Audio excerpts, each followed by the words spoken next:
It's funny how we get so attached to a character. Star Wars and Disney has ruined Boba Fett for me. Actually, is it Disney's fault and Favreau and Filoni for ruining this character that we all hyped up to be as this super badass dude? You ruined my character. You killed Boba Fett. How dare you? Why? I have 50 million Boba Fett figures and posters, and I have a room in the bathroom dedicated to Boba Fett, and now I can't take a shit without thinking that this dude is soft. I have to talk about all the backlash and the Twitter noise and all that kind of stuff like that. I mean, I am always one who gives honest opinions about what I see in the episodes, and I've also been pretty vocal about my problems with some of the CG, some of the special effects. I didn't mind so much the gang, the kid gang there, the cyberpunk gang, but I saw people calling them the Power Rangers and, you know, all these like funny nicknames and all that kind of stuff like that. I mean, who doesn't love Boba and the gang? I mean, come on. It's the latest hit in Tatooine. You could hear their latest album, Bang, hit in the streets there. It's the #1 album selling, but I get it. I get why this bothers some people. But now everyone seems to be, well, not everyone, but a good amount of people have been turning their backs on the show. They're saying that Star Wars and Disney has ruined Boba Fett for me. Okay, that's fair. I can understand some of that stuff. It's funny how we get so attached to a character, especially one we don't know anything about. The one thing that really made me laugh out loud today, I read this morning. It was an article that was published on The Guardian, and basically its headline is "Boba Fett is dead. How Disney Plus ruined Star Wars' coolest character." And it goes on to pretty much mirror a lot of the sentiments that the Twitterverse and the internet has been saying, like, you know, he doesn't seem that badass anymore. He's very soft and he has a heart of gold. He's not as ruthless as he used to be. Not even as ruthless as he kind of was when he reappeared in The Mandalorian. But let's remember some things about this character, all right? This character first appeared in cartoon format on the Star Wars Holiday Special. Now, if you were lucky enough to be in the place where they had this Star Wars parade, I believe it was back in George Lucas's hometown or something like that. But they had this special parade, and that's when the costume of Boba Fett actually first appeared. He was marching along with Darth Vader. You could see all this stuff. Disney Plus actually has a really cool short episode, Behind the Mask or something like that. It's like a nice little history of Boba Fett and all that. Cool looking character because of the costume, because of the armor and all that stuff like that. Then we saw him in cartoon format. He seemed pretty cool, you know, riding that weird creature and all that stuff like that. But then he really made his first appearance in Empire Strikes Back, where, mind you, he had so little screen time and only 4 lines of dialogue. Not extensive dialogue either. All we know is that he was a bounty hunter that was put forth by Darth Vader. There's a lineup of bounty hunters because he wanted to find the Millennium Falcon and Han Solo and Luke Skywalker and all that stuff like that. But Boba was also working for Jabba. That was who his main employer was.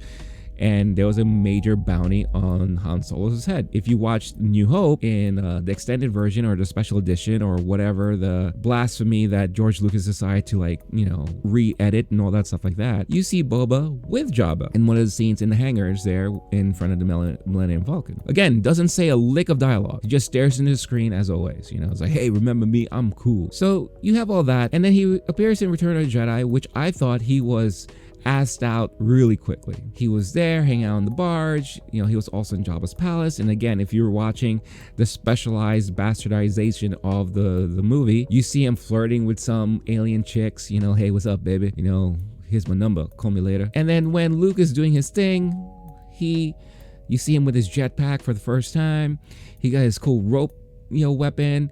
Got, you know, freaking Luke all tied up. Freaking Han Solo's blind. He's like, Boba Fett, where? He knocks him into the Sarlacc pit, and then that was all. So really, how badass was he if it was so easy for him to get asked out in the first place? But I think us as a Star Wars community, a lot of us took it upon ourselves to call this dude a badass character. And everything I'm saying here is my own opinion. I'm sure everyone has their own reasons. But the reason why he's so badass is because he's this mysterious guy that no one knows anything about.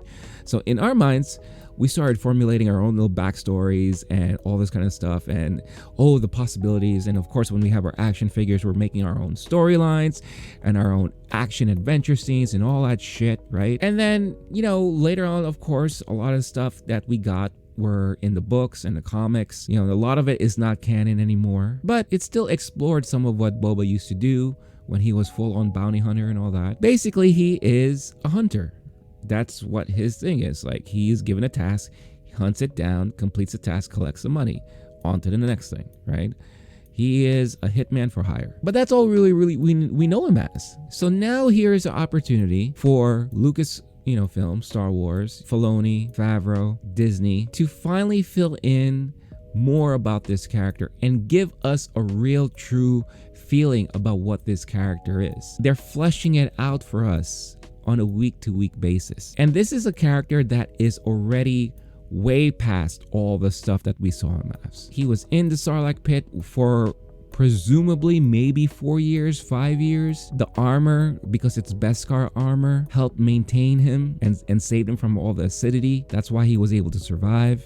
He found his way out, got taken in by the Tusken Raiders. Again, you're watching the series, you're seeing it unfold in front of you. Fennec, what I love about her character is that she's always the voice of reason, and I also do feel like she plays the voice of the audience. It's as if somehow they knew these were a lot of things that we were going to say about Boba. Is it Disney's fault and Favreau and Filoni for ruining this character that we all hyped up to be as this super badass dude? No. In essence, it's kind of our own fault, because we put so much emphasis on this mysterious character, and now when we're not getting what we thought we were gonna get, now we're poo-pooing on it, the whole thing. Now we're shitting on it, right? Now people like the article I just showed you. Boba Fett is dead. You ruined my character. You killed Boba Fett. How dare you? Why? I have 50 million Boba Fett figures and posters, and I have a room in the bathroom dedicated to Boba Fett, and now I can't take a shit without thinking that this dude is soft. Well, I hope your shit is soft, because it sucks if it's too hard. It's not their fault. We should allow them the opportunity to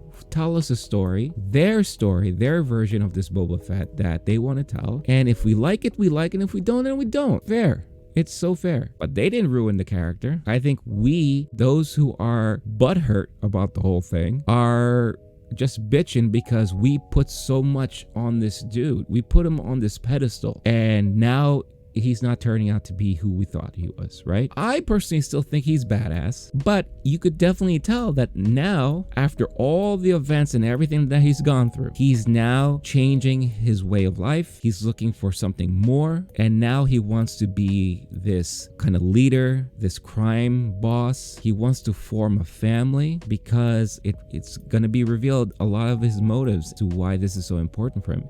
And I'm buying it. I'm in for it. I'm in for the ride. I like it. And then there are people who are complaining about the biker gang. It doesn't feel Star Wars. Well, yeah, I can understand that, but I think it's more, it doesn't feel like Tatooine, because we're so used to Tatooine being all grungy and old looking and kind of shady, right? So to see these bright colored bikes in this world, right, in this city, these new characters with these modifications and all of these, like, robotics and cybernetics and all that stuff like that. This doesn't feel like it belongs in Star Wars. But go back to the prequels, and we saw a lot of this stuff in the prequels. And I know a lot of people are divisive on the prequels too, but I've learned to appreciate the prequels for what they were, story-wise.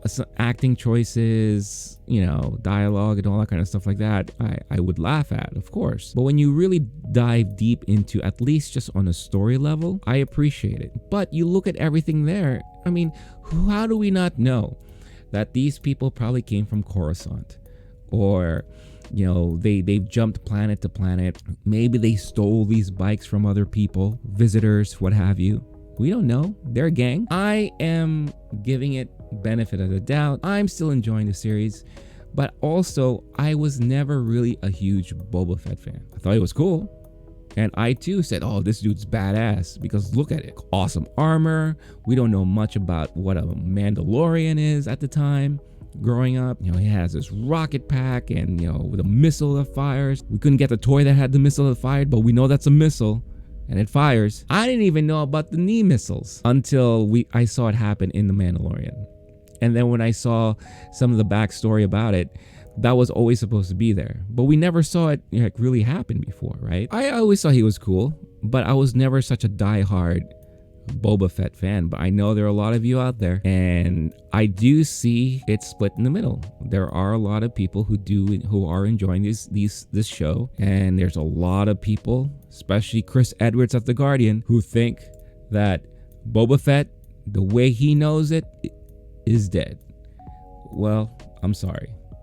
I'm sorry for your loss. But for me, it is what it is, and I'm still liking it. So I want to know, if you're watching this video, if you're listening, how are you liking this series? Are you still enjoying it? Has Boba Fett been ruined for you? Is it things that, you didn't expect, but you know what? You don't mind it. You're actually liking it. I want to know honest opinions, honest thoughts, and all that, because I am still liking it. But I am still critical of the things that happen that I find weird and out of place. I'm still going to be critical, and I'm still going to call things out. But for the most part, I am still enjoying this series.